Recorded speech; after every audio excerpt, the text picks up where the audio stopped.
able to attend, you can hear exactly what was discussed.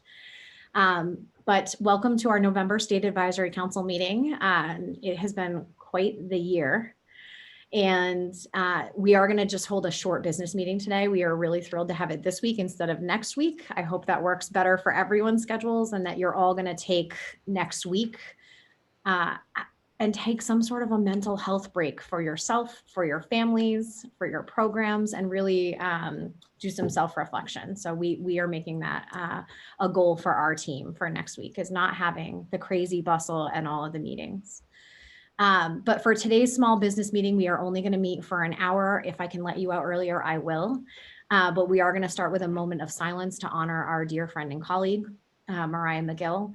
We will go through a little bit of SAC business in terms of October minutes approval, a quick debrief on where we are with SAC membership, and then talk about our plans for BBF sustainability. And then the bulk of today's meeting is really the presentation of the 2020 Howard Vermont's Young Children and Families Report. And we will be calling for a vote at the end of the meeting.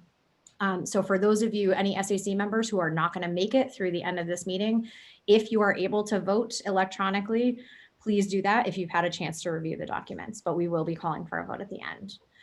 So I'd like to invite everyone to turn your cameras off for one moment. I would like, for those of you who did not know, the morning of our October State Advisory Council meeting, we tragically and unexpectedly lost a member of our team, Mariah McGill, who was a regional coordinator in Central Vermont and Lamoille. So I would like to just take a quick moment of silence to honor her life.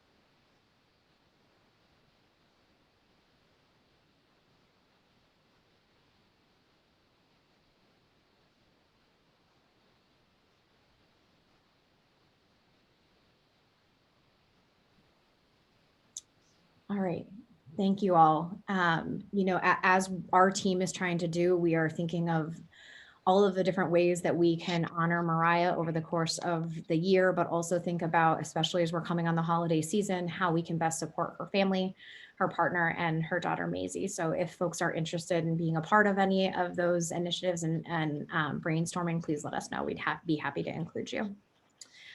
So now I'm going to transition the meeting to Chloe, who's going to do a State Advisory Council roll call and introductions.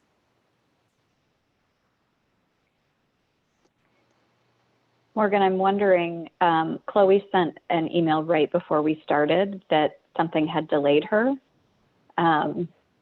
So if I'm just scanning our squares, I'm happy to take over this piece. While we wait for Chloe to join us. If you're able to do that, that's fine. I can also help out. Okay.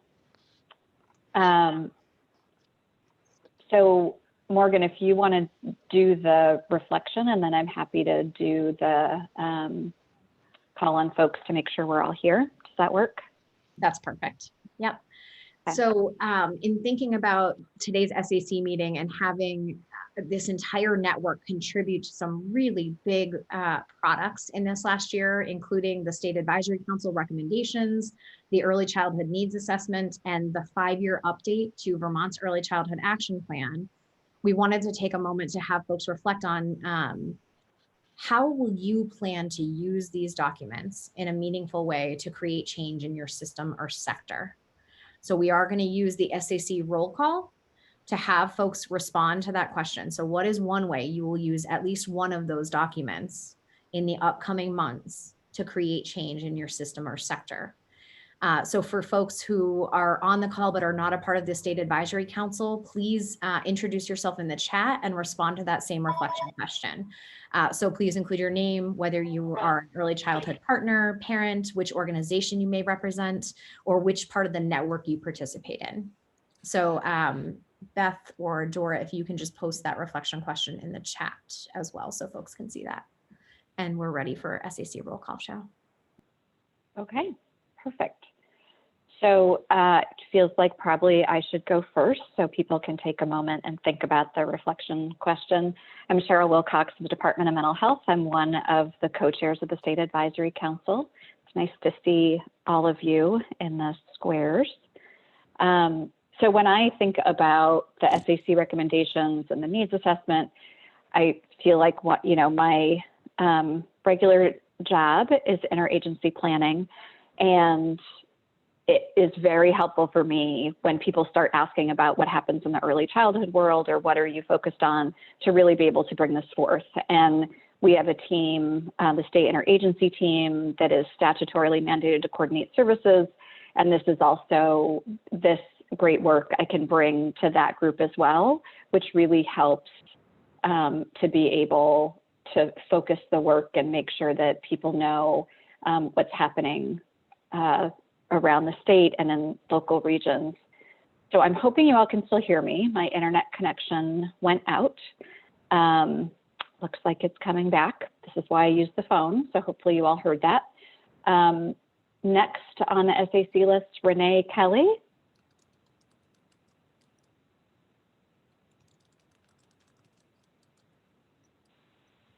How about now? Can you hear me now? Yes, my box lit up. Hi, everyone. Renee Kelly, Director of the Vermont Head Start Collaboration Office. So nice to see you all today. I think for me, the piece that's really kind of elevated is the revision of the Early Childhood Action Plan. So the Vermont Head Start Collaboration Office is required to revise its 5-year strategic plan every year. So while we have certain priorities that are mandated by the feds, we do have a lot of leeway in terms of what we do within those plans that are reflective of the current environment in Vermont. So for me, I'm thinking a lot about the revised Earlyhood Child Action Plan, and then how I can take pieces of that and build it into the collab office's long-term strategic plan, so we can really have more folks pulling in the same or a similar direction. Thank you, Renee. Stephen, could we have you go next, please? Yeah, thanks, Cheryl. Hi, everyone. Good afternoon. Stephen Berbecco from the Child Development Division. And I have to say that policy development and childcare for early childhood services and care, it's a continually evolving thing. And one thing that we've found that makes it more dynamic and healthier for the economy of the ecology of childcare in the state is having input, especially thoughtful input like what is generated from BBF. Some of that goes directly into our policy documents, as Renee mentioned, and a lot of it informs our ongoing conversations that continue day to day, week to week, month to month, especially in this very challenging time. Cheryl? Thanks, Stephen. Auburn, no, I saw you. Good afternoon, everyone. I'm Auburn Watersong. I'm the Director of Trauma Prevention and Resilience Development for the state of Vermont. I'm located in the Secretary's office at AHS. A lot of what I do is talk about a strengths-based approach to addressing the effects of trauma and toxic stress and developing resilience across our systems, which include the early childhood system. I can't say enough about how I will be using all of this information, the needs assessment and the ECAP goals. I'm really looking forward to the data and just being able to echo that at the different tables I sit at. I get a lot of inquiry in my position around how well Vermont is doing in these areas. And so I'm really looking forward to using this in a variety of ways. I do want to say that the equity and vulnerable populations piece of the needs assessment has popped out for me. And we are at AHS taking on trauma and resilience development with an equity lens right now. And so I'll be paying a lot of attention to that too as we go forward in our cross-departmental work and in our cross-agency work with regard to that. So I'm looking forward to it. Thank you. Thanks, Auburn. Ken Jones from the Agency of Commerce is part of our council, and I am not seeing him on here. Morgan or Beth, if you are, please let me know. Okay. Kate Rogers from the Agency of Education. Hi, everyone. Nice to be here today. So I think I'm going to focus on the ECAP because it brings a cohesiveness to the state that we've actually had in place, but the objectives and the goals are going to be functional and practical. And we can use those as a foundation across our agencies, across sectors, in order to launch more thoughtful thinking of where our respective roles are, where our activities lead.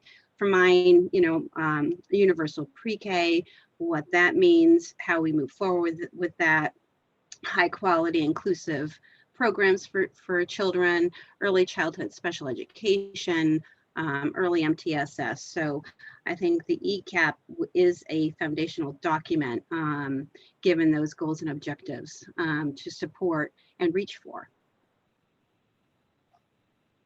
Great, thank you, Kate.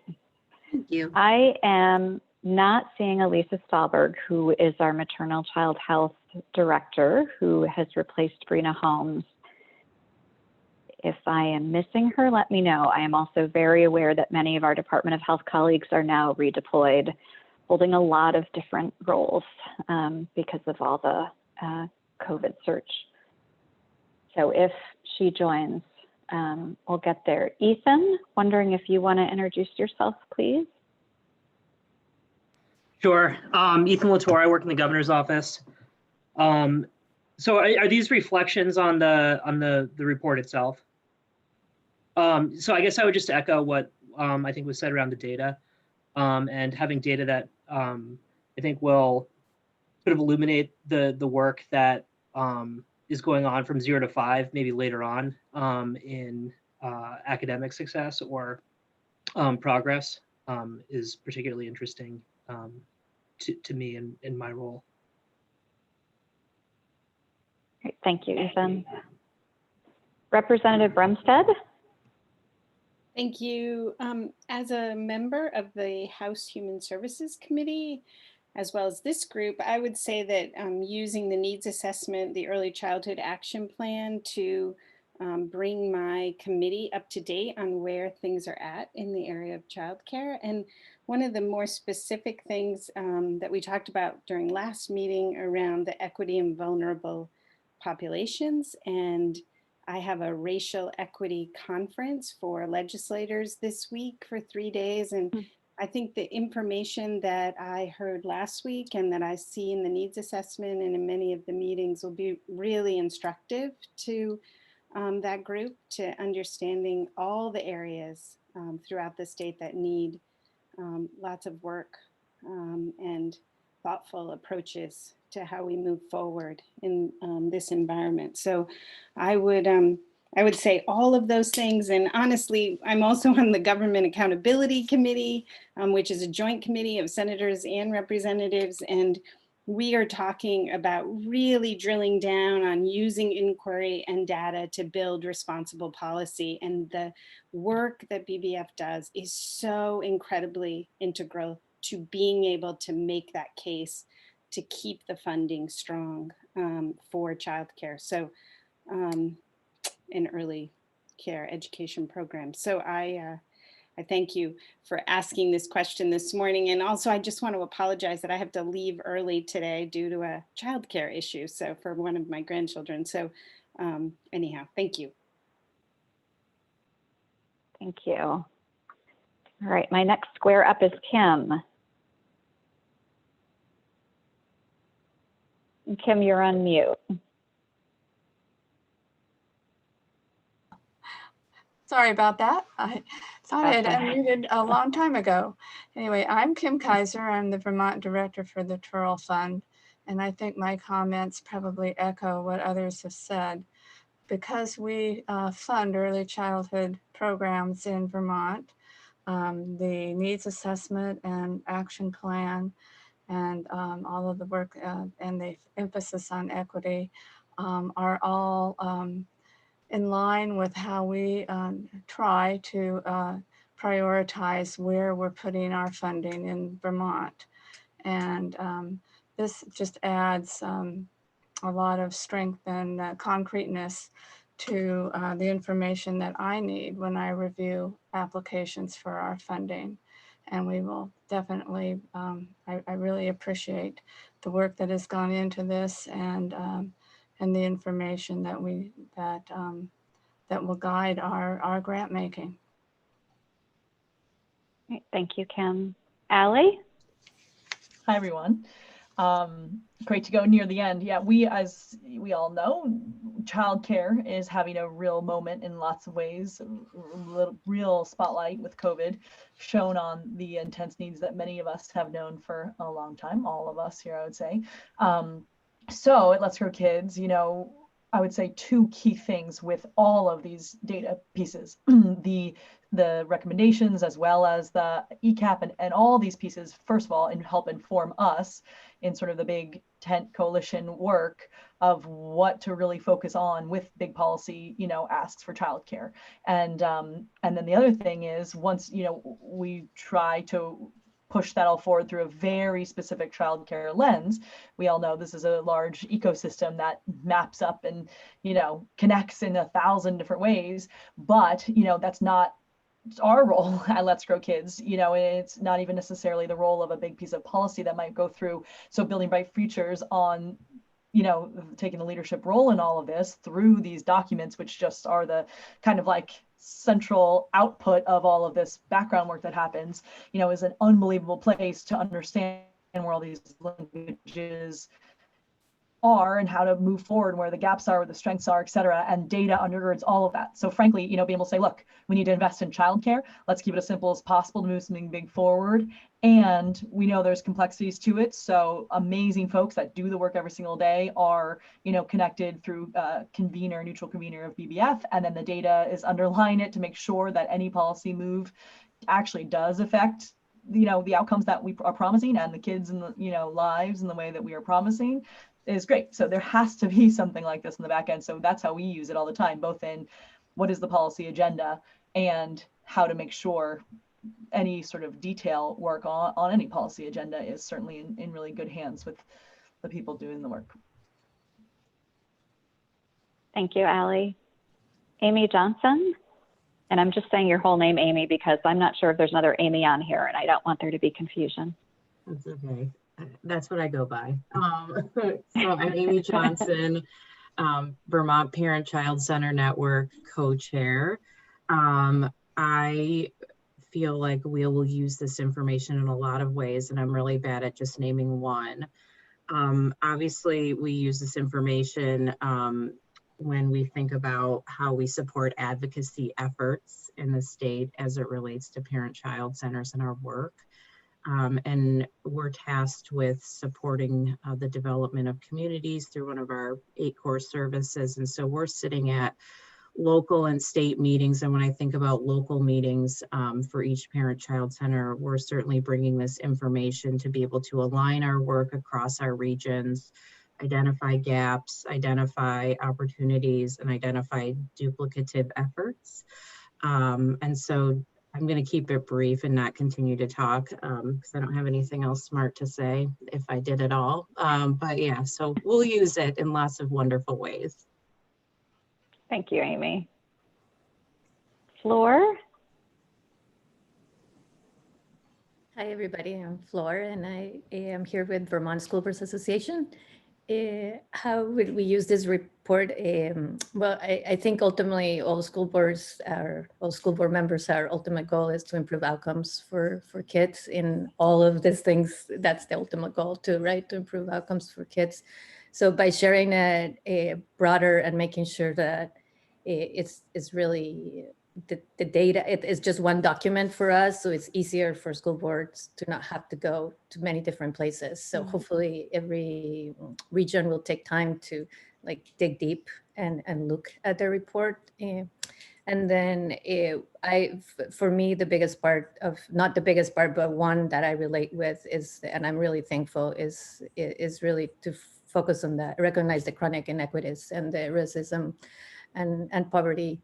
We're involved just tomorrow. We've been trying to work really hard in diversifying the educator workforce in the state of Vermont. It's a small but mighty group. If you have heard from it, there's a report already out. So I feel like there's a lot of organizations that are that will benefit from this report. So I plan to share this with them too. Thank you. Thank you. Julie? Hi, everybody. There are so many ways to use this great material.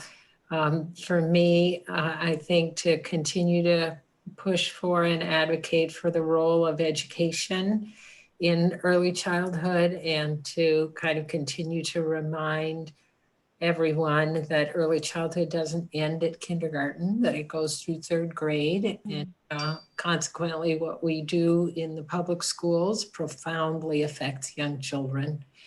I am especially interested in the literacy statistics and was glad to see them included, as they have been in the past.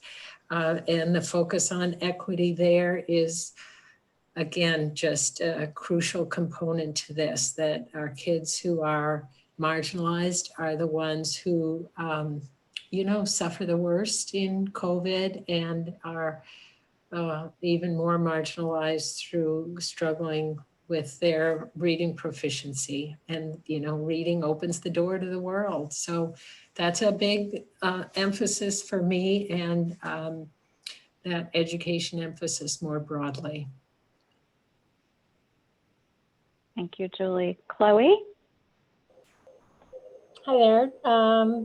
Chloe Leary, Director of the Winston Prouty Center. And I have been thinking about the policy recommendations, particularly around family engagement, and how to make that real on the front lines as well. So taking it actually is in our strategic plan, which we did a review of recently, and I was glad that there's some alignment, or there's something resonating in BBF work with our agency's plan. So it feels very close to home. So that's on our radar. Thank you. So other members of our SAC who I am not seeing as present, but please correct me. Senator Westman and Nicole Grenier, Emily Merrill, and Christy Swenson. So if any of you are on, my apologies if I am not seeing you. I am not hearing anyone speak up. So thank you all so much. That was great to hear reflections. And also, I know many folks put things in the chat box. So thank you for that as well. Morgan, I'm going to turn it back over to you. Thank you. All right. And, at the start of these meetings, I always get so excited to see you all, and to move into the meetings, I forget to introduce myself. I believe I know everyone at this point. I've been in the role for 1.5 years, but I'm Morgan Crossman. I'm the Executive Director at Building Bright Futures. And my role is to make sure you all see these documents, continue to use them, to see yourselves in them, and to create positive change in the lives of kids and families through these documents and by using data to inform policy. So thank you all for being here today. I am actually going to kick it back to Cheryl really quickly to do approval of October minutes. And then, all right, so hopefully folks had a chance to review. Would love a motion to accept the October minutes. This is Kim, also move. Thank you, Kim. Allie, I'll Is there second. a second? Thank you, Allie. All those in favor? Maybe a yes or a hands up or a Thumbs up. any who are opposed? I'm not seeing any. Any who would like to abstain?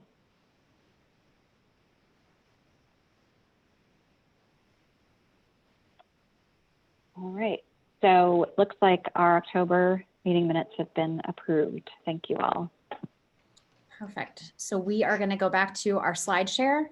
And the next item on our agenda is council membership. So I just wanted to give folks a quick Snapshot again of our existing board members. This is not all of them. And actually, this is a really great prompt for those of you who are not seeing your photos there. That means I need your photo. And we are going to be doing a Meet the State Advisory Council board through our social media platforms in the next couple of weeks. So if I haven't had that yet, please send me your photo and your bio. But as of today, we have 6 open seats on the board that we are looking to finalize by January. So we've talked a little bit about this, but just so that everyone is very clear, we need another representative from the House.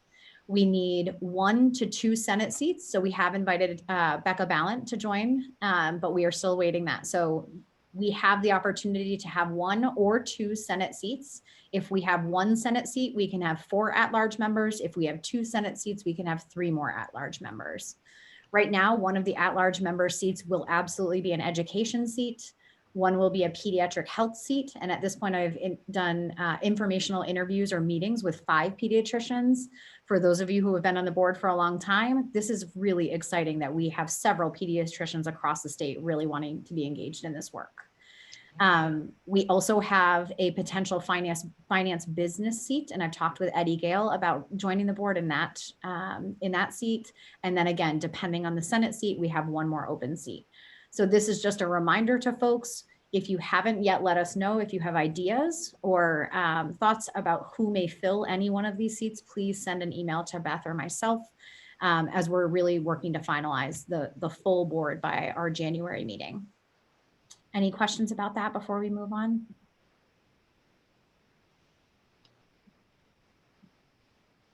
Okay, perfect.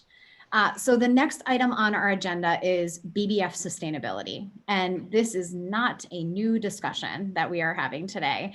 I'm actually reinvigorating a conversation we had at our last January meeting, where we were talking about potentially standing up a BBF sustainability committee. And we aren't going to do that. And I'll talk to you a little bit about the plan for this. But as we've all seen in the early childhood needs assessment and in our very shrinking capacity, the entire early childhood system continues to be underfunded statewide. And that is also the case for Building Bright Futures as an organization and as this large statewide infrastructure. For those of you who don't know as much about our budget, when we thought about the impact of COVID, we've actually seen a decrease in revenue of about $100,000 within the last year for our organization. And each dollar significantly impacts our ability to execute our key responsibilities and roles under Vermont statute. So I think it's important to note that the decrease in funding is not for lack of outreach or application. We have consistently diversified our funding and both engaged public, private, and federal dollars to support this work. And we've been very successful in the last year. But we still have a gap for the current year and are already looking towards fiscal year 22. And so I think what's important for the entire board to know is that one of the key factors or challenges in BBF sustainability is that we only receive 18% of our overall budget from our legislative allocation. So $244,000 is all that we receive of our $1.1 to $1.3 million budget to support all of our all of our mandates within statute. And that doesn't come close to covering the cost just to run the State Advisory Council, right? So when we think about the role of Building Bright Futures, we talk about the necessary components of maintaining the State Advisory Council, a network of over 300 early childhood stakeholders across the state of Vermont within regions, at VECAP committees and the board level. And then really thinking about how we prioritize things like the needs assessment, evidence and data to inform policy, and that critical advisory role, as well as continuing to hold the vision for early childhood and the strategic plan for the state of Vermont. Unfortunately, $245,000 is not coming close to meeting that need. And so that's requiring us to raise over 85% of our budget on an annual basis. So what we've been doing is writing grants, and that comes with additional deliverables, which means it's taking away time that we should be prioritizing to meeting the needs of our state. So as many know, we've benefited from a lot of large federal grant dollars, which is important. Those grant dollars are so critical to supporting kids and families in the state of Vermont, but those cannot be the only ways that we continue to think about how we support the role of our systems work. So the preschool development grant did fund a portion of Building Bright Futures role, and that grant funding ends at the end of fiscal year 21. So we've come to a point in our trajectory is where we have to increase our base state allocation so that we can continue to meet our state and federal statutes. So in terms of our action steps, it's important for you to know that we have submitted a proposal to Vermont's Early Childhood Advocacy Alliance, thank you, Matt, to join their annual legislative agenda. So we will be waiting to hear the results of that. We're asking to increase our allocation by $261,000. No, that is not equaling $1.3 million. We are in no way asking for the state of Vermont to cover all of our funding. We're not even requesting half. We are requesting $505,000 total. So our 244 plus the 261 to meet the base needs of our state advisory council and our infrastructure, recognizing that we will need to still raise well over 50% of our budget for the coming years. In addition to that legislative ask that we are going to go in for this year, we've also submitted an application to ACCD for COVID relief dollars. So again, we've had a decrease in revenue of over $100,000 for this year, and we're qualified for COVID relief dollars. So just wanting to let everyone know those two pieces of information. And then going back to my original statement, before the pandemic hit, we had talked about developing a BBF sustainability team. And instead of doing that, in support of our Vermont Early Childhood Action Plan, we are reinvigorating the Early Childhood Investment Committee, and we will be inviting folks to join that conversation. And the first topic will be Building Bright Futures sustainability. And I think, again, what's critical for the entire board and other partners on the call today to understand is that we're not just talking about the 10-person tiny nonprofit Building Bright Futures. We're talking about the 300+ person network that supports moving all of the early childhood vision and strategic plan forward. So I don't need to know right now, but I would like folks to email me directly if they're willing to join this sustainability group that is through the Early Childhood Investment Committee. And then in addition to that, I am calling on all of you on the board to be champions for BBF and be talking about the importance of our collective work over the next year. And I do want to give you a key example of a partner who just gave a beautiful explanation for the critical work of BBF. This partner said, the How Are Vermont's Young Children and Families Report is an amazing document. I use it for grant writing and in all of my classes. It's a very valuable tool and I look forward to it coming out every year. I actually keep a copy on my desk year round. It's so compelling that, and that in and of itself is worth the increased $261,000 BBF is asking for. I pull data and quotes directly from it. I send it to my board and all of my employees. It's a powerful, powerful document for legislators to have in their hands. So we need you all to rise to the occasion and be really strong champions for the early childhood infrastructure and the systems work, recognizing that we do not want to be competing for direct service dollars. So we are very careful and have been very careful over the last couple of years not to be applying for funding that supports our direct service partners. And instead, we've really been working to elevate their challenges, the barriers they're facing. And that is something we want to commit to. So does anyone have any kind of broad questions about where we are right now? Again, I don't want to get into the details too much in this call, but I would like to see people join that Early Childhood Investment Committee.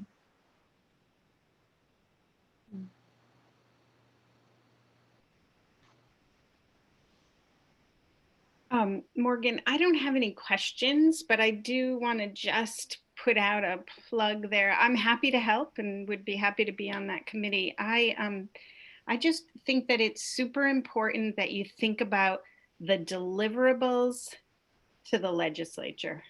The deliverables are not just the great material, which is fantastic, but I hate to say this in a public forum, but legislators aren't terrific at reading all the material they get because we get so much of it. So part of it really to me is that you're bringing people together all over the state to talk about these issues, and then you do publish information about it. But it's so important that we hear that about that and that that's happening out there. I think that more of us, more legislators need to know that that work is happening, and that's part of the deliverables. And we can talk more in the committee about the deliverables, the real substantive, here's what you're getting. This is not going to be an easy year. As everyone knows, COVID, we don't know what that, we did elect Biden. So let's hope that there's going to be some money to replace some of our revenue loss from last year. It certainly looks like that could be a serious opportunity. But it's also going to be a challenge because, as we know, COVID's worse right now. So there's new monies that are going to be needed to help our small businesses and so forth. So I won't go on and on. I just want us to be really thinking about it. And I hope I see Ethan Latour's little square down there. If you're listening, Ethan, I would say that it would also be really helpful if the governor would consider putting a little bit of this in his budget, because it makes it a lot easier for me and committee to then keep it there. And I think the one thing that the people have said this year is the importance of Republicans and Democrats working together and compromising. And so maybe this is one very small way that we could do that and start it in the governor's budget. But anyhow, thank you. Thank you, Jessica.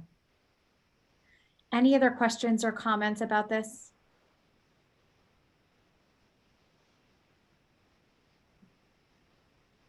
Okay, well, let's talk about data then. All right, so Beth, if you can go back to our slide share. All right, so for those of you who are new to either the board or the How Are Vermont's Young Children and Families report, this is one of my favorite things that BBF does every year. And this is only my second year being a part of it. But essentially, this annual report is one way that we fulfill our legislative mandate to advise the governor and the legislature on the current status of children and families, and really use data and evidence to inform policy. So what you're seeing on this slide is a placeholder, because we are still looking for the perfect photo of an awesome little child or family to go on the front of this report. So if you are sitting there thinking, oh man, I have an awesome photo, send it my way. But this report is our opportunity to say, here's what we know about kids and families. This is the most up-to-date, high quality data that we have in this moment. Next slide, please. And what you're seeing on this slide is a snapshot or a table of contents for what you'll see in this year's report. It's an abbreviated table of contents. And generally, we release this report in January each year, and we usually have a legislative breakfast and a press release or press conference at the State House. This year, those things will be happening virtually, so we'll get you your invitations to that. But really, it's an opportunity for us to inform policy in a different way and bring the data to the people who are making decisions. And so on the left-hand side of this screen, you're seeing 4 black arrows, and those indicate either brand new sections in this year's report or where we feel we've made significant change. And I want to say a quick thank you as we're switching to the next slide to Dora Levinson, who is transitioning into our data and policy director role, and Beth Trzanski, who have been actively editing and writing our documents, our reports, as well as our entire team who have been instrumental in terms of sharing their expertise at the regional and statewide level. So this slide is my favorite slide that I will show you today, which is it's a compilation or a visual compilation of the most important documents that we have put out so far this year prior to the report. And this is what is bringing together the introduction for this year's report. The first one on the left is a 1-pager on the role of building bright futures in the early childhood system and the entire network. The middle photo is a visual of the 2020 Early Childhood Needs Assessment, which represents 80 pages of the most recent data from the last 5 years, showing us what the needs and challenges faced by children and families are right now. And then lastly, on the right-hand side is the most up-to-date Vermont Early Childhood Action Plan. So that, again, this is our 5-year strategic vision and plan for the state of Vermont. And that is a 3-page executive summary that will be right in the front of this document. So not only will this document have the most up-to-date high quality data, but it'll have snapshots of all of the major initiatives that BBF has taken on in the last year. Next slide, please. Another change to this year's report, and for those of you who haven't been so ingrained in the work of this report may not notice, but the State Advisory Council recommendations had generally been in the past, and we are bumping those right up to the front of this document this year. We really want folks to remember them, to be using them. I'm not going to go through each of them in this iteration, but just as a reminder for folks on the phone who don't see the slide, there are 5 key buckets of recommendations that the state of Vermont wants to be moving forward in the early childhood arena. So you can go to our website under the SAC materials and see all of this information as well as SAC recommendations. But we're really excited that there are 5 buckets this year. We are also working to develop a smaller team that is focusing on education that will also likely within the next couple of months be putting out recommendations to be approved at the State Advisory Council as well. Next slide, please. All right, so every year, starting last year, we've added an early childhood spotlight to Howard Vermont's young children. Last year, it was focused on early childhood and family mental health. That data and the next iteration of that data is included in another section of the report, but this year's spotlight is on the COVID-19 pandemic and Vermont's response to that. So not all of the indicators are listed here, but just to give you a snapshot for those of you who may not have seen this yet, is that we've seen a rise in food insecurity. We've seen decreases in the number of children who are accessing homeless shelters. We've seen fewer calls to child protection hotlines and investigations. So really we're seeing less eyes on children because they may not be in their traditional settings for either childcare, education, home visiting, or children's integrated services. We've also seen fewer children served by designated agencies and those who are receiving crisis services. That's an important one to watch as we're thinking about the increase in the need for mental health services and supporting the social emotional development of children, especially in the COVID pandemic. When we're thinking about the health arena, we've seen fewer vaccine doses. And then, as we've already talked about on the call today, massive gaps widening in access to high quality childcare. And we saw, some serious state investment to supporting the stand up of hubs to support remote learning and out of school hours, as well as the transition of education into hybrid and remote learning models. So that section really is this call out to here's what we know about the data and here's how Vermont responded to the pandemic. Next slide, please. The next section of this report is on basic needs. And again, I'm not going to go through each of the indicators. This is a new section, but one of the call outs here is that 1 in 7 children under the age of 18 is food insecure. And when we're talking about children who are homeless, 373 children under the age of 9 are meeting the definition of homeless. I'm just going to jump in and say part of the reason that we decided to have the COVID spotlight is because so much of the data that we present is longstanding. So this 1 in 7 children is actually the 2018 data, because we can assume that 2020 is going to be an outlier in so many ways. We do have some food insecurity data in that spotlight, but I just wanted to say that the main chapter content outside of that spotlight has mostly 2018, 2019 data, which has been how the report has been over the past many years. Thank you, Dora. It's a really great point. So yes, we recognize that 2020's data is going to look a little bit different. We wanted to capture that in a snapshot for you and then follow with the tradition of the report, recognizing that all of our data will be in an online platform as well. And I'll talk to you about this at the end. Morgan? Yes. Excuse me to interrupt, but Please. So I may have missed something. Is there one place where these are the bullet points that we're seeing right now in this basic needs slide, where, again, I may have missed it. Where is this from one of the documents that we're considering right now, or is this an amalgamation of them, or I'm sorry.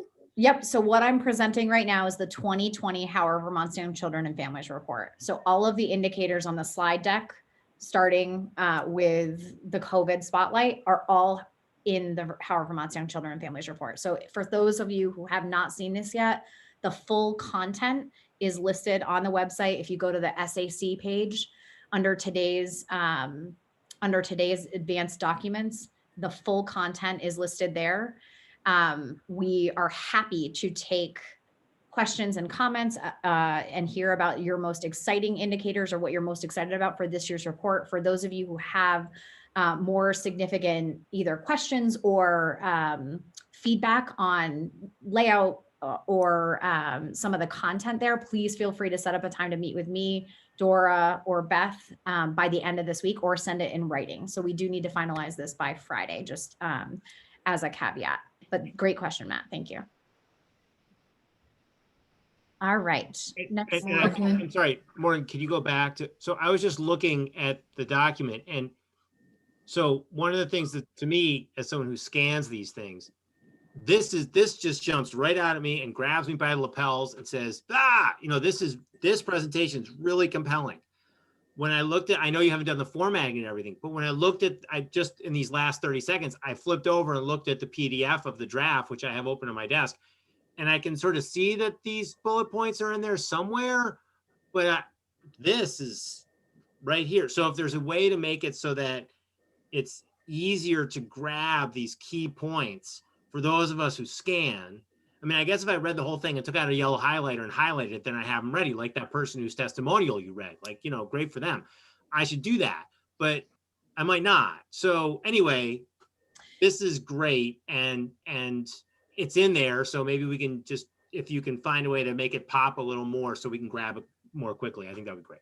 100%. So again, for those who have not seen this report before, what we've posted online is pre-graphic design. So you are seeing preliminary content before final pass. We have a graphic designer who is going to be pulling out these elements, but actually it's a really great point, Matt. If there are things, again, that you are so excited to hear about today, or you think are so compelling, let us know either during the presentation, after, or in writing, so we make sure that we are calling those out as really clear indicators to be talking about. Go ahead, Julie. Morgan, both in the COVID spotlight and basic needs, it just seems to me that one of these bullet points needs to be education, needs to be about what has happened to kids K through 3 because of COVID and what's needed. So I know we've exchanged emails about this, but it just seems like a glaring omission to me that a lot of people are experiencing throughout the state, and that legislators will be looking for, as well as, all other kinds of policymakers and informed citizens. Yeah, so I really appreciate the comment, Julie. And one of the things that we struggle with this COVID spotlight is the timing of education data and some of the gaps that we will see in education data. So it's actually one of the major limitations that we face in this year, is that we're actually going to be missing some of that data for kids and families. We can absolutely oh, Janet, if you can mute your line, please. Thank you. We can absolutely include a qualitative or anecdotal component that actually calls out some of the challenges that children and families are facing in terms of education outcomes. The challenge is we don't have the data to fully support all of the components. So we can definitely talk more about that offline. Okay. Thank you. All right, great questions, folks. Next slide, please.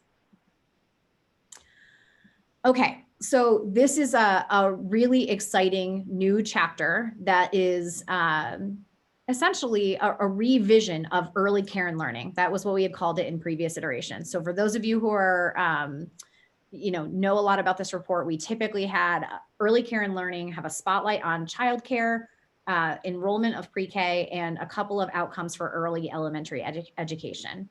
And the purpose of this spotlight is to look across a continuum of the system of services, resources, and education that children and families receive prenatal to age 3. This visual only goes to age 3. I shouldn't say that. It's not just to age 3, it's to age 8. The visual is just a shortened version so you can see it well on the screen. But what we're trying to show is this trajectory, is this continuum of supports and resources. This is not every single service, resource, or support that helps children and families in this arena, but this is the snapshot we're pulling in for this iteration of the report. So what you'll see as we move through this section is specific callouts to each of these programs or services and a quick snapshot of data to support the work that they've done over this year. Next slide, please.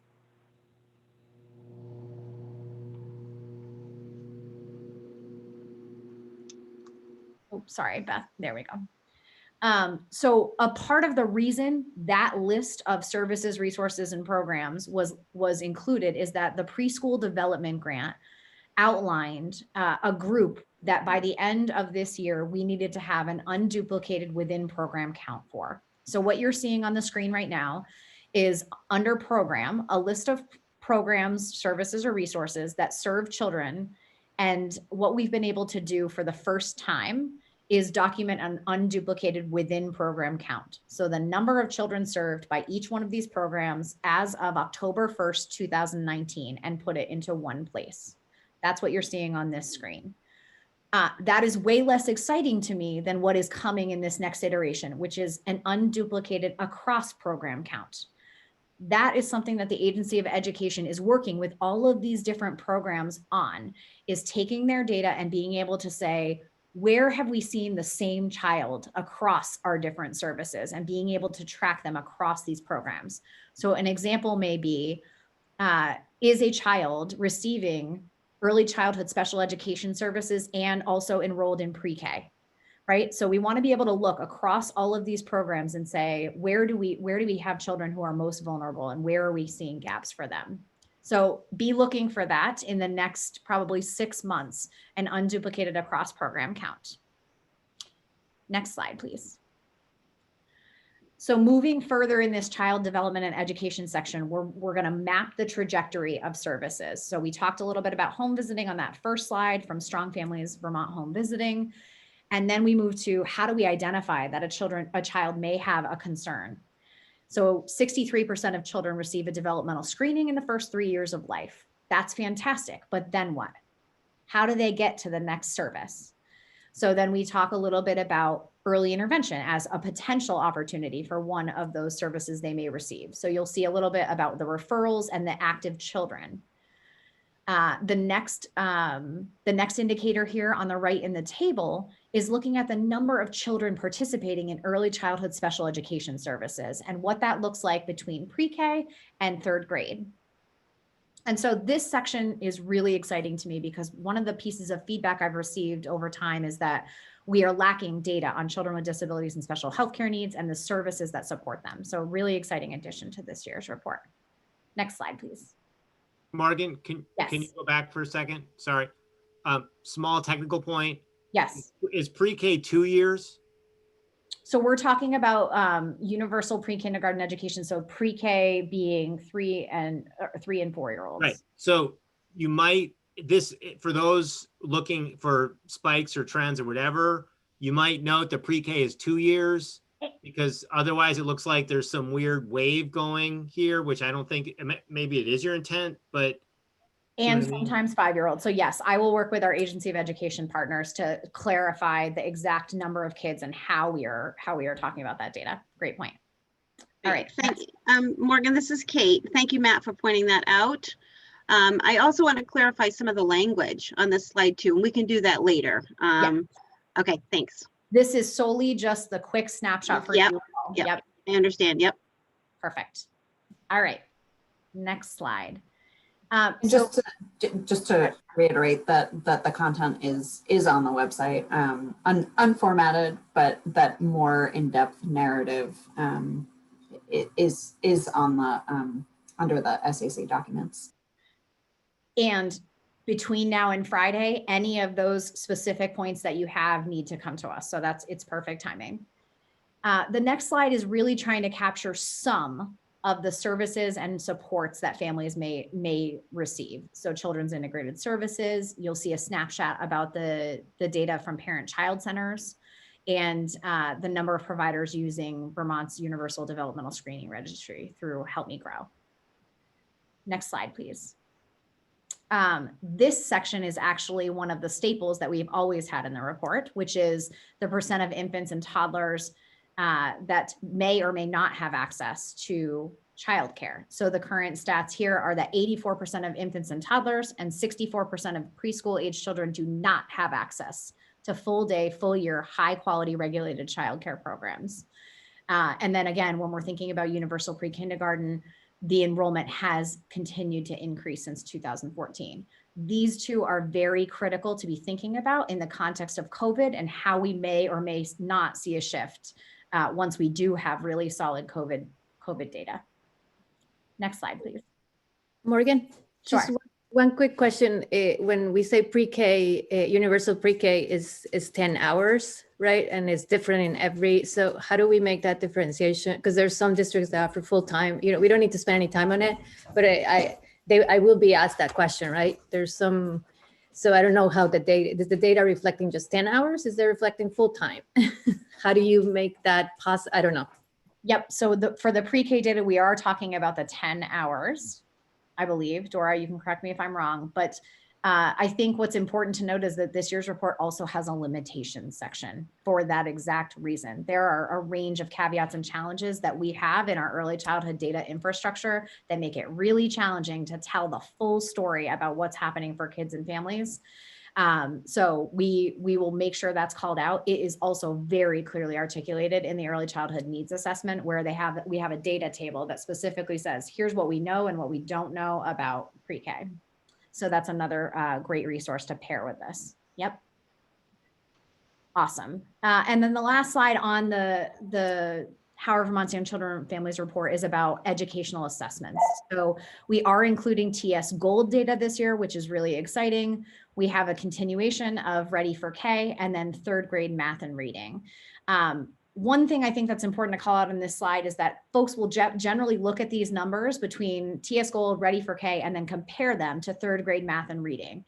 And one of the challenges is that there isn't a direct comparison necessarily between those measures. So it's really important in this next iteration over the next year for early childhood partners to come together, do some further investigation to understand, again, the factors that are impacting early childhood education outcomes, whether these are the right outcomes. So I really appreciate Julie and Flor and others who are really spearheading a group to come together to talk about what do we know, how is COVID going to impact our educational outcomes, what should we be prioritizing for the coming year, and then are there clear recommendations? Next slide. And then this final slide is not necessarily about How Are Vermont's Young Children and Families, but really wanting the entire board to know that the How Are Vermont's Young Children and Families report is the hard copy, or now virtually hard copy, publication of How Are Vermont's Young Children. But all of this data lives in our previous platform, which is Vermont Insights. It will be updated in this next iteration for this data. But one thing that we've found is that over time, the vision for Vermont Insights has changed. So what we have heard the legislature, our early childhood partners, and community members say, we need a centralized location, a warehouse for data and resources and policy related documents in the early childhood arena. And so Building Bright Futures has taken that and created Vermont's Early Childhood Resource Data and Policy Center. Again, revisioning of Vermont Insights, a much more bolder and more comprehensive place to find all of this information. I won't go into detail now for the sake of time, but you can expect to see resources, data, a scorecard to monitor Vermont's Early Childhood Action Plan, publications, research presentations, as well as standing up early childhood grand rounds where you can hear about the most updated information on a quarterly basis, and then a portal to ask questions. Next slide.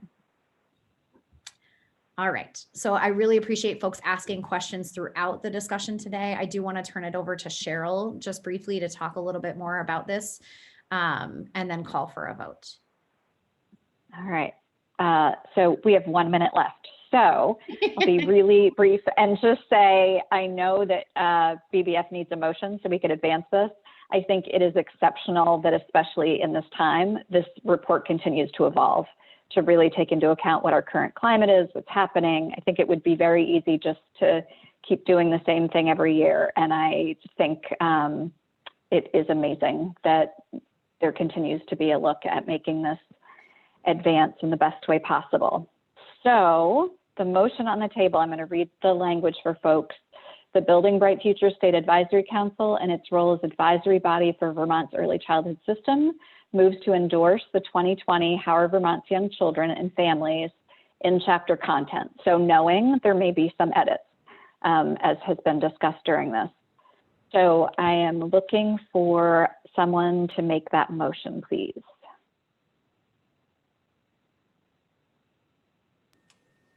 So moved. Thank you, Julie. And a second? I'll second it. Thank you, Kim. So all those in favor, including myself? Aye. Okay. Lots of Aye. hands. Aye. Great. Is there anyone opposed? Anyone who would like to abstain? All right, so appears the motion has been approved to endorse Howard Vermont's Young Children. So thank you all very much. All right. Well, thank you all. Chloe, do you want to provide any closing remarks? Just great job. And I just want to note in the Zoom chat how many people are noting what a wonderful job this is. So we're looking forward to seeing it in January, and it's just the beginning of being able to use it for all the further work we have to do. So thank you for giving us such a great platform to speak from. And thank you all for joining us today. It's good to see you. Happy holidays when you get there, and we'll see you next year. Thank you, everyone. Yay. Thank you. Bye, everyone. Bye. Thanks. Bye.